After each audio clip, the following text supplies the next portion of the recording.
mandithabathe elithuba ndizibulisele kwakhona ngegama elihle lenkosi yethu nguYesu Kristu. Amen. Namhlanje ke sizawuqhubeka sithetha phansi kwesihloko seminquba yethu esithi as Christ's ambassador I will go.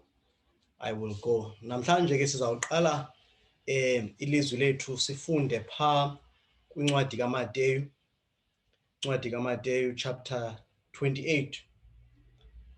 Sizawufunda kwisahluko seshumi elinesibhozo siyophela kwindima yamashumi amabini. Ithi iBhayibhile apha, weza uYesu wathetha kubo esithi, linikwe mna lonke igunya emazulwini nasehlabathini. Hambani ngoko niye kuzenza abafundi zonke intlanga, nibabhaptizela egameni loYise, loNyana, loMoya Oyingcwele, nibafundisa ukuba bazigcine zonke izinto endiniwisele umthetho ngazo. Niyabona, mna ndinani yonke imihla kude kube sekuphelisweni kwephakade eli. Amen. Inkosi ingakusikelela ukufunda kwelizwi layo ngokude kubuyiwe. Xa sizoqala esigidimisa namhlanje sizawucela sithobe inhloko ngomthandazo. Bawethu osezulwini, siyabulela ngelizwi lakho othe wasinikeza lona Nkosi. Sicela usikelele elilizwi ze libe lulutho ebomini bethu. Sincede ke Nkosi ukuphila kwethu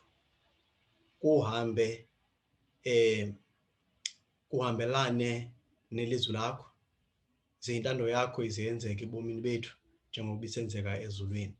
Zonke izinto siyazicela ke Nkosi ngegama elihle lenkosi yethu uYesu Kristu. Amen. Sifuna namhlanje ukufunda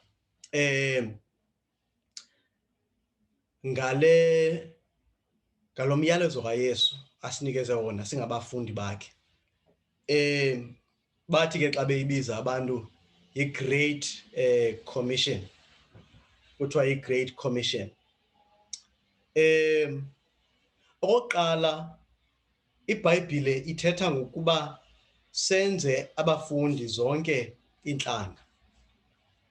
Uzoqaphela uba le ncwadi okanye le nto ithethwa nguYesu uyithetha ngexesha apho indaba yokuba nabafundi, yokwenza abafundi yayinto ebaluleke kakhulu. KumaGrike, ndenza umzekelo, umntu wekwazi uba abe ngumfundi ngendlela yokuba ke mhlawumbi umntu afunde esikolweni, abe notitshala othile okanye umfundisi othile omfundisayo. Lalisetyenziswa njalo eli gama lobufundi. Ngamanye amaxesha eli gama lalisetyenziswa xa umntu engumfundi phantsi kwenkcubabuchopho ethile ekhethekileyo, abantu abanjengooPlato, abantu abanjengooAristotle, noSocrates. Ixesha elininzi ke eli gama lithi Mathetes eli liye laguqulelwa apha esiXhoseni kwathiwa ngabafundi.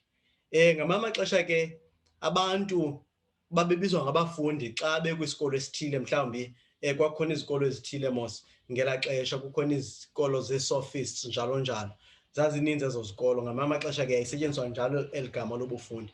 So siyafunda uba ngexesha likaYesu indaba yoba ngumfundi yayinto eqheleke kakhulu, njengoba nathi sinezikolo namhlanje apho abantu bayakhona bayofumana imfundo. Ngamanye amaxesha xa usenza ke kuye usiyela kumabanga aphezulu, mhlawumbi kuthiwe hayi uphantsi kooprofessors bani, nguye umntu ozokugayida ube sezinyaweni zakhe, njalo njalo. Now uzofumanisa ukuba le nto yobufundi yayikhona nakwimpilo yamaYuda. Kwimpilo yamaYuda yayikhona. Ngamanye amaxesha ke akhona amaYuda ayefunda phantsi nawo kwezabo inkcubabuchopho, abantu abanjengooPhilo of Alexander njalo njalo. Ngamanye amaxesha ke umntu weba ngumfundi kuthiwe hayi ungumfundi phantsi kwabaFarisi, okanye mhlawumbi kwaba kwakusithiwa ngama-Sadducees.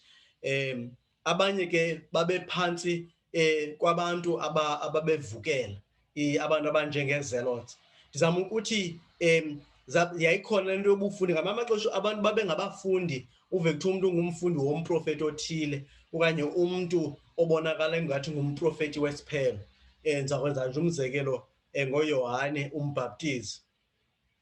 So sizawufumanisa ukuba ngexesha likaYesu indaba yobufundi yayinto eyayibaluleke kakhulu lena. So uYesu xa ebiza abafundi bakhe ukuba benze abafundi, yayingeyonto ingaqhelekanga leyo.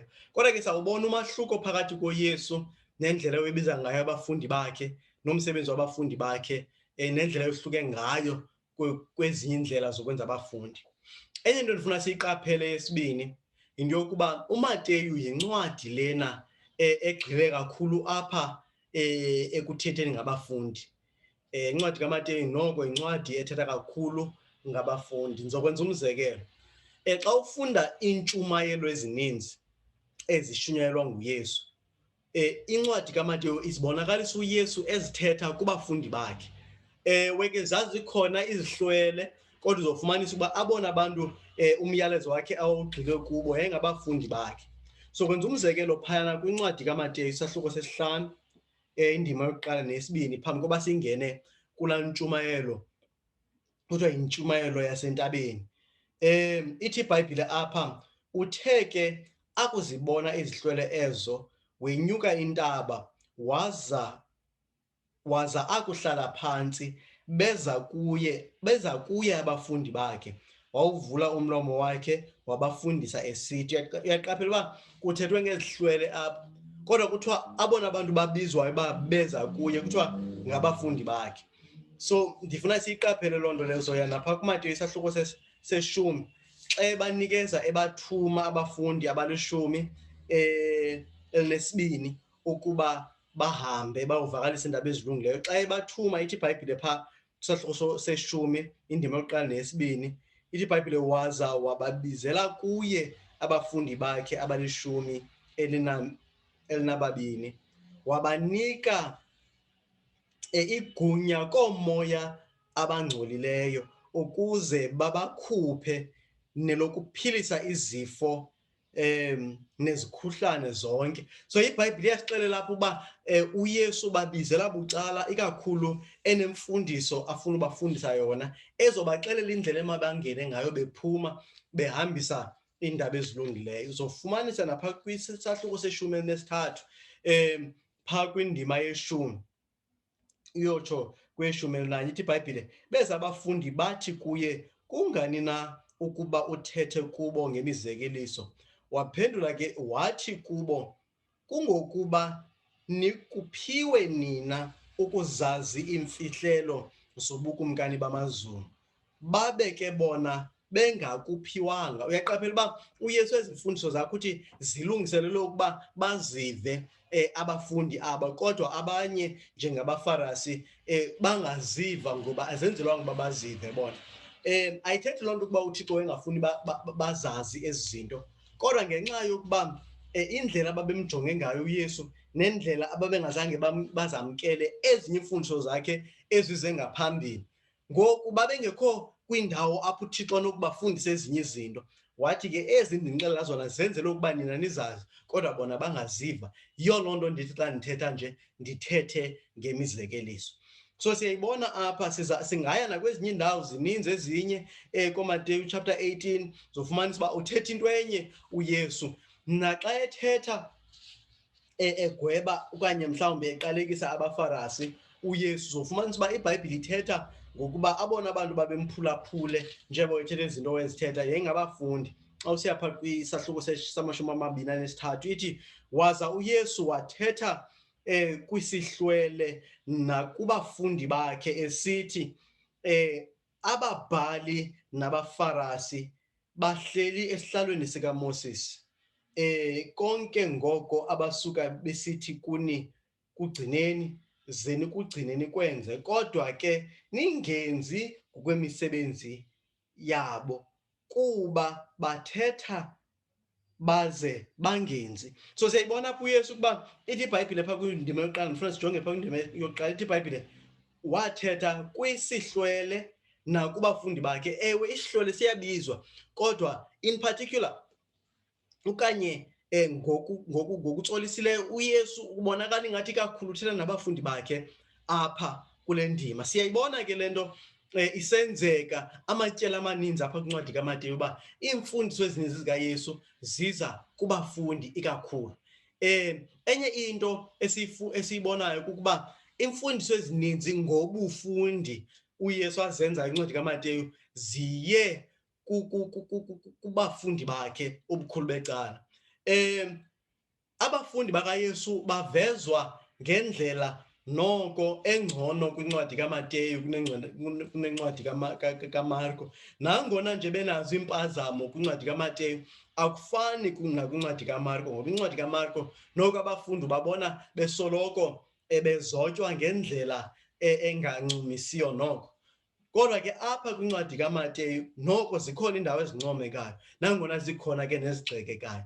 So siyayibona uba noko umfanekiso esiwunikezwayo ungcono kwincwadi kaMateyu ngabafundi kunencwadi kaMarko, ngoba le ncwadi kaMateyu yenzelwe ukukhuthaza ubufundi, yenzelwe nokufunda ukuba xa singabafundi siyakhula ebufundini bukaYesu, asihlali ndaweni enye.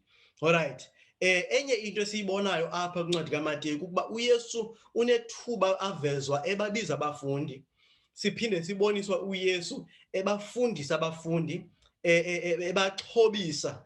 Ogqiba siphinde sibone uYesu ebathuma ke ngoku abafundi bakhe ukuba mabahambe nabo bayokwenza abafundi. Sibona loo nto xa sibona incwadi kaMateyu. So incwadi kaMateyu yincwadi yobufundi ukuba sifuna ukuyijongisisa ngolo hlobo. Alright, masike sijongeni ke ngoku ezi ndima sizijongileyo.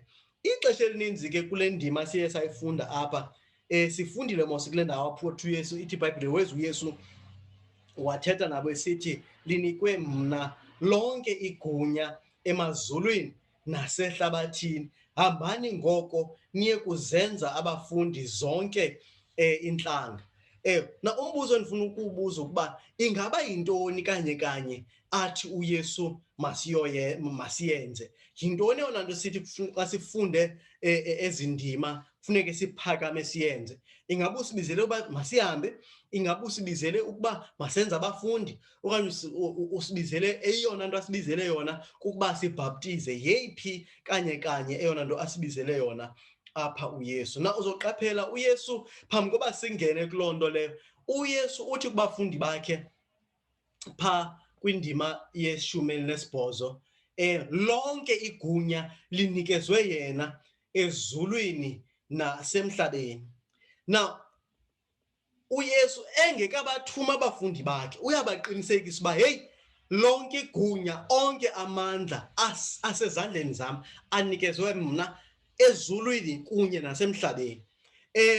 Uphinde athi uYesu xa ethetha apha efika apha ekugqibeleni athi niyabona mna ndinani yonke imihla kude kube sekupheleni kwephakade eli. So uYesu akatsho kuphela nje kubafundi ukuba heyi, onke amandla, lonke igunya linikezwe mna. Uthi uYesu futhi njeba ndimthuma nje ndisithi hambani niyokwenza abafundi, mna Yesu ndinani, apho nikhoyo nihamba niyokwenza abafundi, ndikhona ndinani. Unathi enantoni uYesu? Unathi enawo onke amandla, enalo lonke igunya ezulwini nasemhlabeni. Loo nto ithetha ukuba xa sihambisa iindaba ezilungileyo, xa sikumsebenzi wokwenza abafundi, uYesu uhamba nathi. Asihambi sodwa ngokwale ndima, sihamba noYesu. So uthi xa iqala le nto eyithetha asiqinisekise ukuba igunya lelakhe. Athi xa iphetha asiqinisekise ukuba unathi. Loo nto ufuna uYesu siyazi ukuba asisedwa njeba sisenza lo msebenzi. Ufuna uYesu siyazi ukuba sihamba ngegunya lezulu, sihamba ngamandla ezulu njeba siyokwenza abafundi nje. Ibalulekile loo nto ukuba siyigcine ezingqondweni zethu ukuba xa sisenza umsebenzi kaYesu asihambi sedwa, kodwa sihamba noYesu. Noba siwenza phi na, noba uYesu usibizela kweyiphi kona kwihlabathi esiphila kulo, uYesu usiqinisekisile ukuba unathi ngamaxesha onke. Ibalulekile uba siyigcine ezingqondweni zethu le nto, siyigcine ezintliziyweni zethu, ngoba ngamanye amaxesha kulula uba siphelelwe ngamandla xa sisendleleni yokuhambisa iindaba ezilungileyo. Now enye into efuna siyiqaphele apha kukuba zintathu izinto athi uYesu mazenziwe apha ngokubona kwethu ke ngenyama yomntu. Zintathu. Kukhona le yokuhamba, kube khona le yokubhaptiza, kube khona le yokufundisa. So izenzi esizibonayo apha zintathu. Umbuzo ke ngokuba uYesu ufuna sithini, yeyiphi yona nto esithunywe yona? Ingaba yile kuthiwa masihambe, okanye yile yokuba sifundise, okanye senze abafundi? Ingaba yile yobhaptizo? Yeyiphi eyona nto asibizele yona uYesu? Usibizele ukuhamba? Usibizele ukwenza abafundi? Usibizele ubhaptiza? Ingaba usibizele ukufundisa? Yeyiphi eyona uYesu asibizele kuyo? Ingabonakala ngathi ke ayinamsebenzi le nto ndiyibuzayo, kodwa ibalulekile. Now ngokwendlela amagama ami ngayo kwisiGrike nangendlela abhalwe ngayo, bathi ke xa beyikhumsha abantu bayo le nto yi-morphology ne-syntax. I-morphology yindlela isenzi esi esimi ngayo, yiform esiyithathayo esichazelayo ukuba ndidini le yesenzi. Uphinde ke ngoku xa ujonge i-syntax, zindlela amagama aye amiswa ngayo, alandelana ngayo, ukuze uyazi ukuba yintoni eyona nto ibithethwa ngumbhali. Alright, na into ebalulekile uba siyibone ukuba esi senzi sokuqala sisetyenziswayo sithi xa siguqulelwa apha esiXhoseni kuthiwe hambani, sisenzi ekuthiwa xa sibizwa yi-participle, bathi yi-passive participle.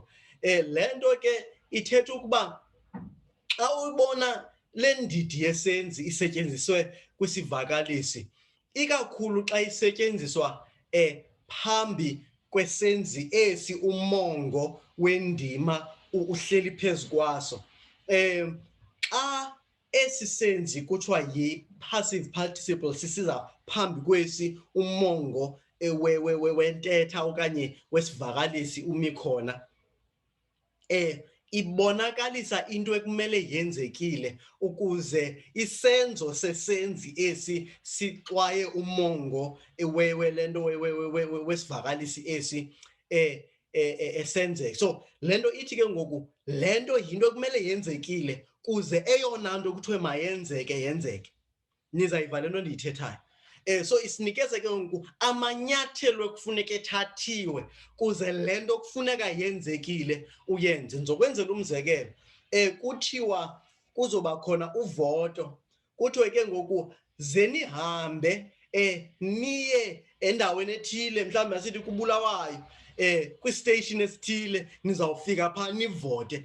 Eyona nto kuthiwa yenzeni phayana ayikokuhamba uye kuBulawayo. Ewe, ukuya kuBulawayo kubalulekile, kodwa yona nto ibalulekileyo ukuba nizawufika nithini phayana, nizawufika nithini, nivote. NabaseNgweru kuthiwe hambani niye eNgweru kwindawo ethile, evenkileni ethile, okanye kwii-ofisi ezithile zakwamasipala, kulapho kuzovotelwa khona. Eyona nto ibalulekileyo, nangona ibalulekile nje, ayikukuhamba uye eNgweru, but eyona nto ibalulekileyo yile nto nizofika niyenze. Now ke ngoku i-passive participle kokwakuhamba, nalapha xa isithi iBhayibhile hambani, eyona nto ibalulekileyo ayikokuhamba, ayiyona nto sibizelwe yona ukuhamba. Eyona nto sibizelwe yona yile ingumongo, sizayijonga uba yephi.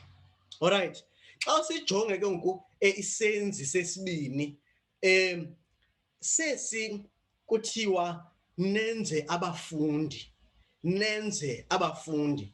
siso esi imoya so ke lena isiveza ukuba sese kuthiwa esilungwini kuthiwa yi-imperative, meaning kulapho sixelelwayo, kulapho umyalelo umi khona, kulapho umongo welento wesivakalisi ufumaneka khona uba yintoni eyona nto siyiyalelwayo apha. Eyona nto iyalelwayo apha kukuba masenze abafundi. So eyona nto webabizela yona abafundi bakho uYesu wengababizeli kuhamba nje, webabizela ikakhulu ukuthini? Webabizela ukwenza abafundi. Xa ujonga ke ngoku ezinye izenzi esizibonayo apha, esi sokuba sibhaptize, esi sokuba sifundise, nazo zezi kuthiwa zii-active participles ke zona ke ziza emveni kwale umyalelo umi khona loba masenze abafundi. Now ezi zezokuchaza kabanzi ukuba abafundi benziwa njani. Uyafundisa, uyabhaptiza, so wenziwa kanjalo umfundi. So eyona nto simi ngayo kulelento kwezi ndima sizijongileyo yeyokuba uThixo uYesu usibizele ukuba masenze abafundi. Kutheni ibalulekile nje le nto? Ibaluleke ngoba amaxesha amaninzi siye sihlale kwinto yokuba sihambe. Ufumanisa ukuba ibandla liyahlangana, kuyaphunywa, kuthiwe siphethe ubani? Uhambani. Now eyona nto kujongwe kuyo apha kusekuhambeni, kodwa thina sithi xa sijonge indima sibone ukuba eyona nto indima isiyalela yona ayikokuhamba kodwa kukwenza abafundi. Ewe ke awukwazi ukwenza abafundi uhleli phantsi, kuze wenza abafundi kumele ze uhambile, kodwa ukuhamba oku ayiyo eyona nto, ayinguye unqontsonqa wobizo lwethu. Ubizo lwethu kukwenza ntoni? Abafundi. Yiyo le nto abanye bathi xa beyiguqulela le ndima bathi ekubeni nihambile zenizenze abafundi zonke intlanga. Loo nto ithetha ukuba ekuhambeni kwethu noba senza ntoni na kumele ze sikhumbule ukuba eyona nto siyibizelweyo kukuba senze abafundi. Ewe ubhaptizo lubalulekile, ewe ukufundisa kubalulekile, kodwa zonke ezi zinto ezi kwiprocess yokwenza abafundi. Akufunekanga singxamele ubhaptiza, nangona nje ubhaptizo lutheni? Lubalulekile. Eyona nto kufuneka siqiniseke ngayo kukwenza abafundi. Ngexesha elininzi siye sibhiyoze, kube kuhle futhi sibhiyoze ngenxa yabantu ababhaptiziweyo, kodwa ingxaki into yokuba asiqhubeki senze lo msebenzi woqiniseka ukuba aba bantu ayingomalungu nje ebandla, nangona kubalulekile uba bengamalungu ebandla, ayingobantu nje babhaptiziweyo, nangona nje kubalulekile ukubhaptizwa, kodwa eyona nto ibalulekileyo uYesu asibizele kuyo kukuba siqiniseke ukuba aba bantu aba bangabafundi. Yile nto yenza umnyango ongena enkonzweni ufumanisa uba umxinwa, kodwa owokuphuma mkhulukazi kakhulu, ngoba abantu khange bathi besowuguquka babhaptizwe, baqhutyekwe, bafundiswe, yenzela uba ze bayazi bazinze kwezinyaniso bazamkeleyo. Akwanelanga nje ukuba siphume, akwanelanga nje ukuba sihambe, kodwa eyona nto ibalulekileyo kukuba siyazi ukuba siyokwenza ntoni nje basihamba nje. Uthi ke uYesu masenze abafundi. Uthi uYesu masenze abafundi. Yona nto ilele kuyo le nto ukuba senze ntoni? Senze abafundi. Uzofumanisa ke ukuba zazininzi indlela zokwenza abafundi ngexesha uYesu ephila kulo, kodwa uYesu wenayo eyakhe indlela yokwenza abafundi. Zokwenzela umzekelo, abaFarisi babefundisa ngokwemfundiso zabo ukuba umntu makakhangele umntu azofunda ezinyaweni zakhe, abe nenkosi okanye umfundisi azofunda ezinyaweni zalo mfundisi lowo. Kwincwadi kuthiwa yiMishna, chapter 1 isahluko sesithandathu, kwincwadi ethi Abbot chapter 1 uverse 6 ithi apha, provide yourself with a teacher, zikhangelele umfundisi, uzifumanele umfundi ozoba ngumfundi kunye naye. So ithi provide yourself with a teacher and get yourself a fellow disciple. Kwenye indawo kwalapha ku-Abbott sahluko sokuqala indima ye-16 ithi apha, provide yourself with a teacher and remove yourself from all doubt. Into siyifumanayo apha kuba yeyona nto ibalulekileyo ukuba umntu azikhangelele umntu ozomfundisa. Kwakubalulekile uba umntu azikhangelele umfundisi. Enye into eyayibalulekile kubaFarisi yayikuba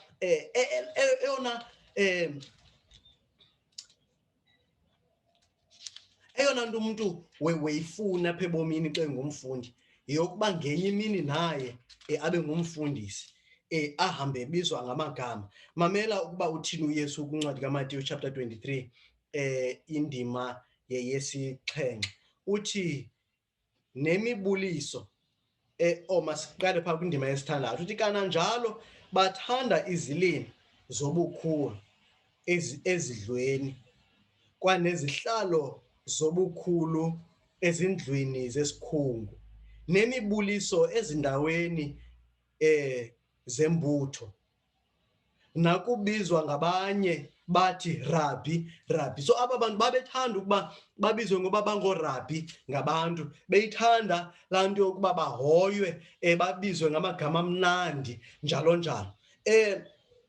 Yeyona nto umntu ayifunayo ukuba ewe ndingumfundi ngoku, kodwa eyona njongo yam kuba ndibe ngumfundisi omkhulu nam, ndithi xa ndingena endaweni kucace uba hayi into yakwaPoswa ingenile. Yayinjalo imodel yobufundi yabaFarisi. Kodwa xa ujonga ekaYesu imodel, okokuqala uYesu nguye umbona ehamba ekhangela ebiza abafundi. Kwincwadi kaMateyu isahluko sesi-4 indima ye-19 sibona uYesu apha ebiza oSimon oPetrose, nguye obabizayo. Kwincwadi kwalapha kuMateyu isahluko se-9 indima ye-9 uYesu siyambona nguye obiza bani, obiza uMateyu owengumbuthi werhafu. So into esiyiqaphelayo apha uYesu uba ayinguyanga okhangelwa ngaba bafundi, nguye obiza abafundi.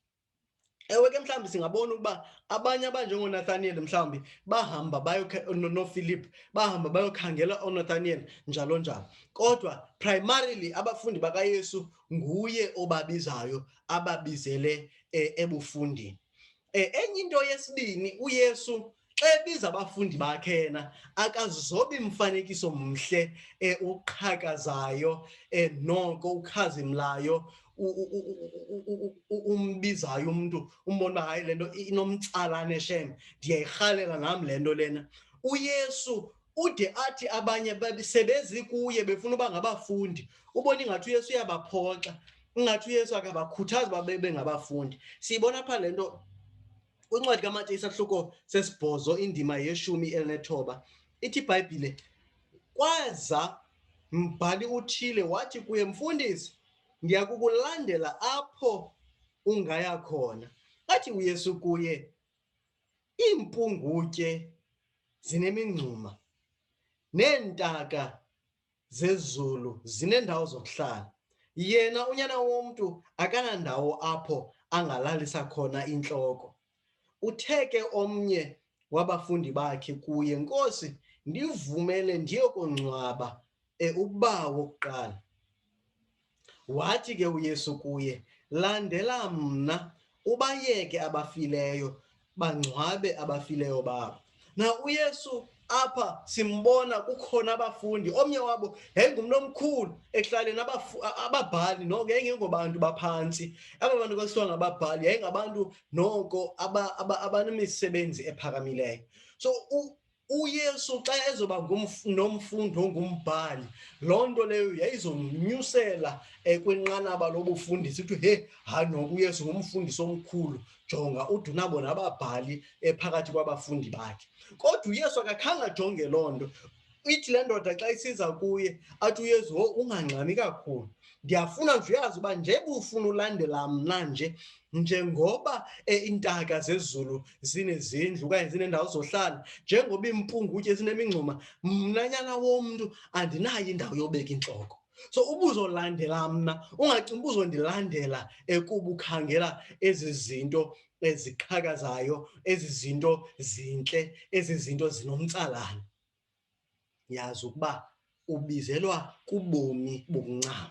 So uYesu soloko sizayibona nalapha kwisahluko seshumi eseshumi indima yama-37 ithi iBhayibhile, lo uthanda uyise nokuba ngunina kunam akandifanele mna, nalowo uthanda unyana wakhe nokuba yintombi yakhe kunam akandifanele mna. So uYesu uyenza icace gca le nto yokuba indaba yobufundi ikubizela ukuba mawuncame. Kufuneka uYesu umthande ngaphezu kwayo yonke into, ngaphezu komzali nangaphezu kwabantwana nangaphezu komlingane.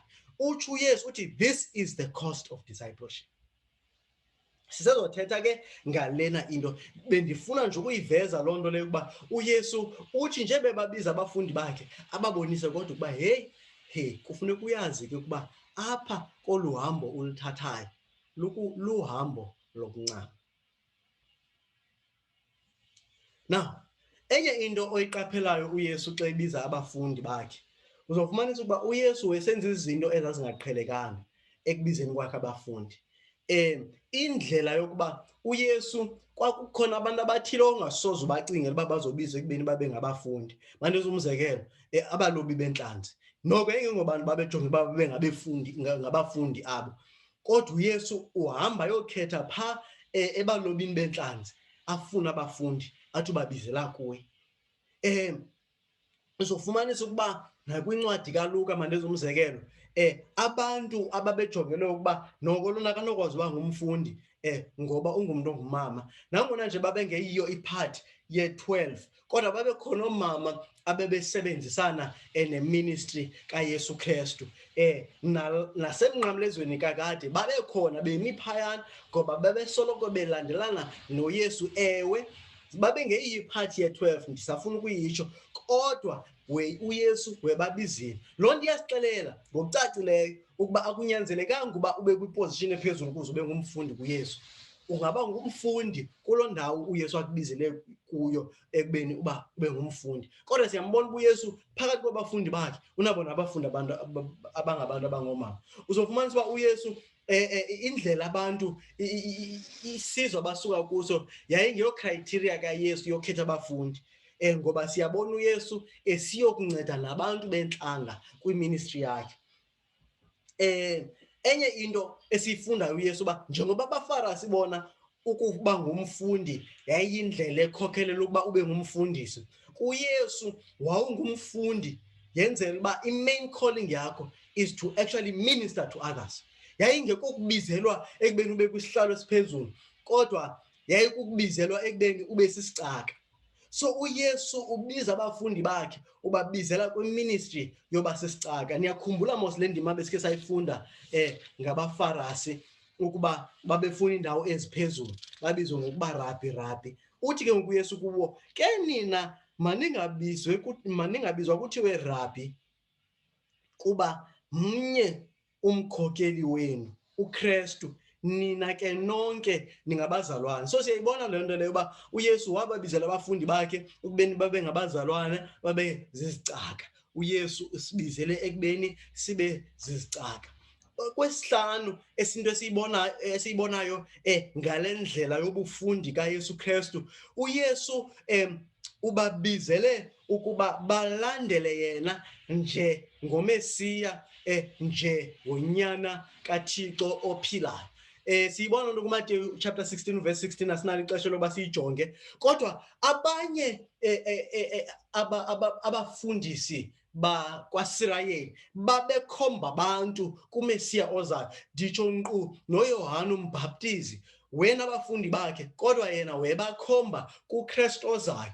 Kodwa uYesu yena akabizeli bafundi kube ezobakhomba kuKristu ozayo, ubiza abafundi kube ezobakhomba kuye njengoKristu unyana kaThixo. Ibalulekile ke ngoku le nto lena uba siyazi ukuba ubufundi kuYesu yayi-calling ephakeme kakhulu, ngoba ngoku awubizelwanga nje ukuba ujonge uba uMesiya uzoza ngeli xesha uthini, kodwa ubizwa ngoku nguMesiya wobuqu, ngunyana kaThixo. So indlela yobufundi kaYesu Kristu yayingafani nezinye iindlela.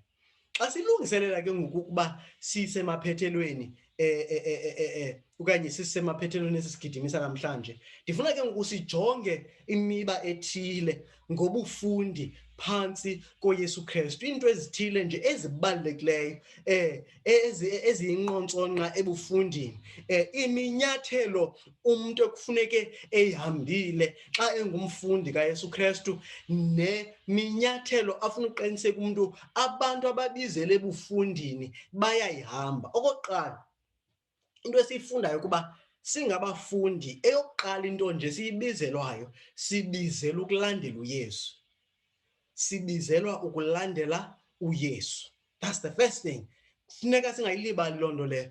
Funeka sifundele, siyazi uba sibizelwe ukulandela uYesu. Naxa sihamba siyokwenza abafundi, kufuneka sibafundise ngokuba babe ngabalandeli bakaYesu. Uthi uYesu xa ethetha noPetros nabanye abafundi, xa ebiza abafundi bakhe bokuqala, ithi iBhayibhile athi kubo, yizani apha nindilandele, ndonenza nibe ngababambisi babantu. So uYesu uthi yizani nithini, nindilandele. So the first step ekubeni umntu abe ngumfundi is to follow Christ, ukulandela uYesu Kristu. Eyesibini, sifumana phaa kuchapter 11 uverse 19, actually nguverse 29.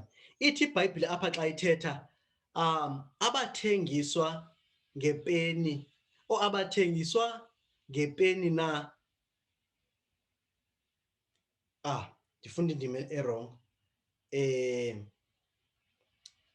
Uthi uYesu, thabathani idyokhwe yam niyithwale, nifunde kum, ngokuba ndinobulali, ndithobekile ngentliziyo, noyifumanela ukuphumla imiphefumlo yenu. Apho uYesu ubiza abafundi bakhe, ubabizela ekubeni bafunde kuye. Now ekubeni sikhethe ukulandela uYesu, uYesu sibizela ke ngokuba njeba simlandela sifunde kuye. So into ebalulekileyo lena, xa sibizela abantu, sibabizele ekubeni babe ngabafundi, sibabizela aba bantu ukuba bafunde kuYesu Kristu. Ibalulekile uba singayilibali loo nto leyo. Nabantu esibabizele ebufundini bayazi ukuba babizelwe ukuba bafunde kuYesu Kristu. Loo nto ithetha ukuba kubalulekile xa sisenza abafundi, sibafundise abantu ukufunda iBhayibhile, sibafundise ukuthandaza, sibafundise ukuhlala ezinyaweni zikaYesu, bafunde kuYesu. So abantu okokuqala babizelwe ukulandela uYesu. Okwesibini, sibizelwe ukufunda kuYesu. Okwesithathu, masifunde phaa kwincwadi kaMateyu isahluko seshumi, indima yama-25. Ithi iBhayibhile apha, kumanele umfundi ukuba abe nje ngomfundisi wakhe, nomkhonzi ukuba njengenkosi yakhe, ukuba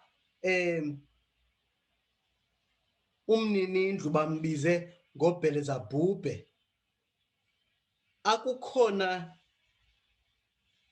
bobabiza ngaye yini na abo bendlu yakhe. So uthi uYesu kumanele umfundi ubafane kunye nomfundisi wakhe. Eyona nto ibalulekileyo kumfundi kukuba afane nantoni?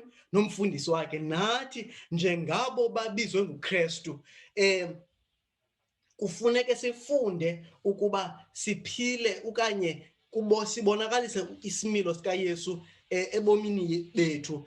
Ukubizwa kwethu, the highest calling yokuba ngumfundi, ukuba sifane noYesu. Uzawufumanisa ukuba ngela xesha ooMateyu babebhala ezi zinto, babeyazi abantu xa sithi ungumfundi kabani, ukopa yonke into ayenzayo, indlela athetha ngayo, indlela enza ngayo izinto, yayindlela abafundi ababesenza ngayo. Nakubafundi bakho uYesu uthi usibizele ukuba sijonge apha kuye, njengoba sifunda kuye nje, singaneli nje ukufunda kuye, kodwa le nto siyifundayo ibonakale ebomini bethu. Uthi apha kuYohane isahluko seseshumi-nesithathu, indima yeshumi-nesithathu yotsho kweyeshumi-nesixhenxe, ithi iBhayibhile apha, nina ukundibiza nithi ndingumfundisi, nithi ndiyinkosi, niyalungisa ukutsho kuba kunjalo. Ngoko ke ukuba ndizihlambile iinyawo zenu, ndiyinkosi, ndingumfundisi, nani nifanele ukuhlambana iinyawo, kuba ndininike umzekelo ukuze nani nenze njengokuba ndenze ngako mna kuni.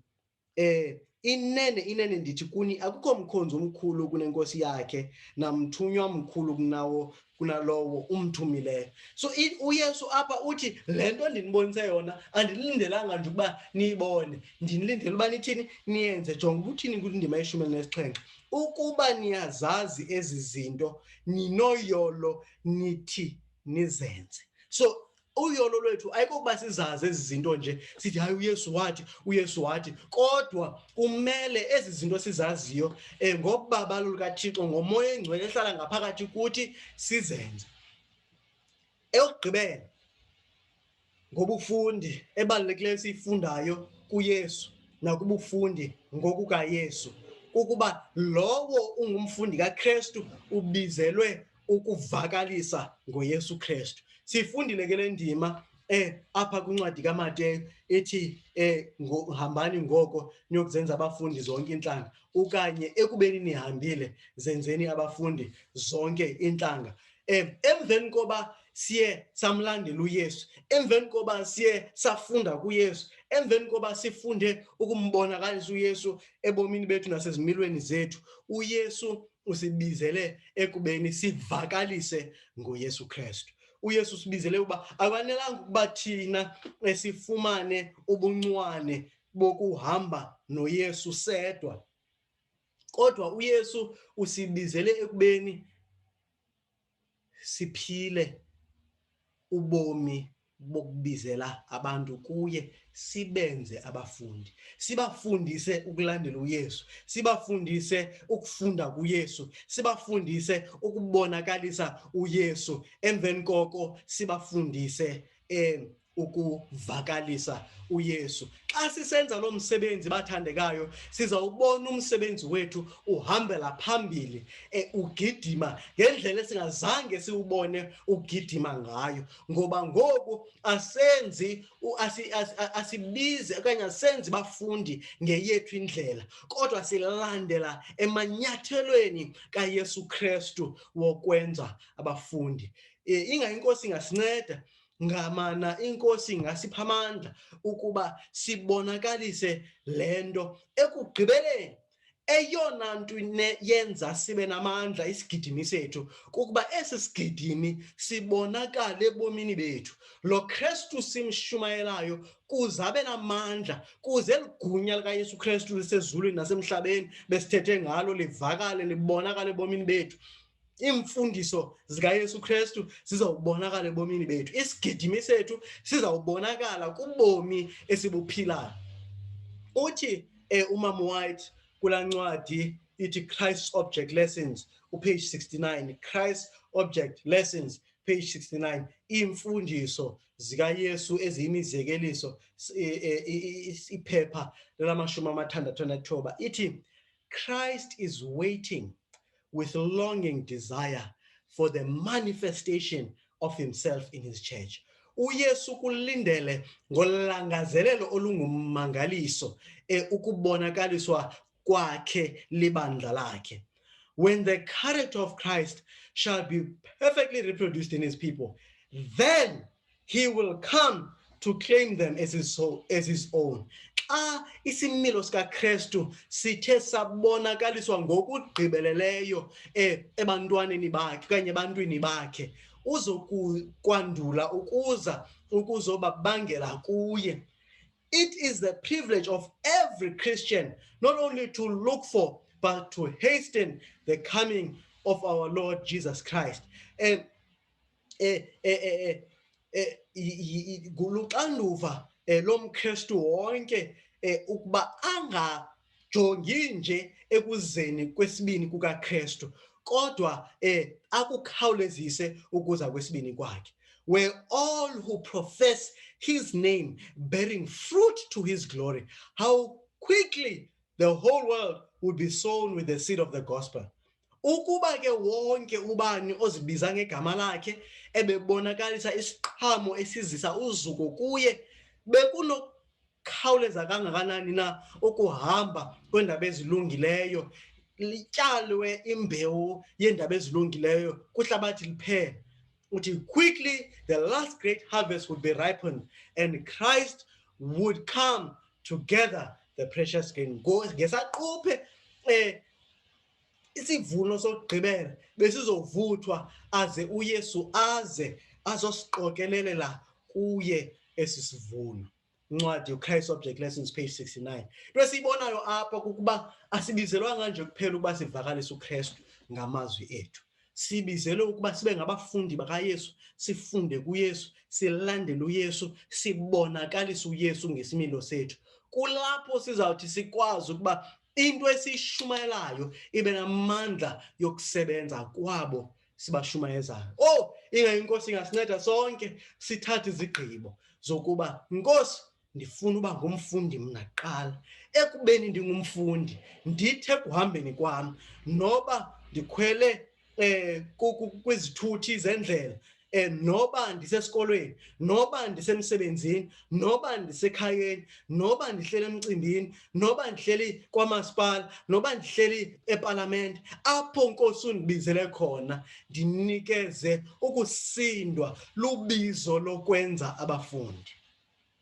Inkosi ingasinceda ukuba sisebenzisane nayo ekwenzeni abafundi. Masithobele intloko sicela amandla ukuze inkosi sizalisekise le nto isibizele yona. Masithandazeni. Bawo lisekhaya ezulwini, siyabulela Nkosi ngobizo olukhulu kangaka ukuba senze abafundi, senze abalandeli bakaYesu Kristu. Sincede thina kuqala Nkosi sibe ngabafundi ngendlela yakwaKristu, silandele uYesu, sifunde kuYesu, sibonakalise uYesu ngezimilo zethu, ze sivakalise lo Yesu Kristu uphila ngaphakathi kuthi. Ayinokwazi ukwenzeka le nto Nkosi ngamandla ethu, ayinokwazi ukwenzeka ngobulumko bethu, kodwa izawukwenzeka kuphela sisozaliswa ngumoya wakho oyingcwele. Sixolele Nkosi apho siphazame khona, sithe sahamba sisenza izinto zethu, kodwa asayenza eyona nto sibizele yona, ukuba senze abafundi. Sincede ke Nkosi, siphaphame, sivuke emandlalweni bethu, sihambe senze abafundi zonke intlanga, ukuqala ezindlwini zethu kuya kubamelwane bethu, sinwenwe side sifikele ekupheleni kwehlabathi. Zonke izinto sizicela ngegama elihle leNkosi yethu uYesu Kristu. Amen.